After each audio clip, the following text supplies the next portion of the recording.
সাবেক ভূমিমন্ত্রীর ভাই আসাদুজ্জামান চৌধুরী এবং তার স্ত্রী ইমরানা জামান চৌধুরী সংশ্লিষ্ট প্রায় ৩ কোটি পাউন্ড মূল্যের সম্পদের মালিকানা পরিবর্তন করা হয়েছে বাংলাদেশি মুদ্রায়, যার পরিমাণ ৫০০ কোটি টাকা।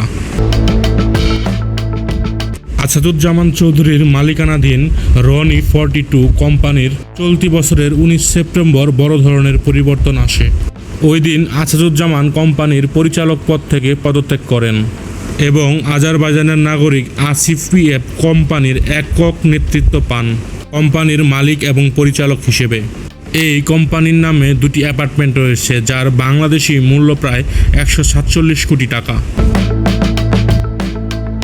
গত বছরের ২৪শে সেপ্টেম্বর ইমরানা জামান চৌধুরী ডিএসপিডি 1 লিমিটেড কোম্পানির পরিচালক পদ থেকে পদত্যাগ করেন এবং তার নামে থাকা সকল শেয়ার ছেড়ে দেন।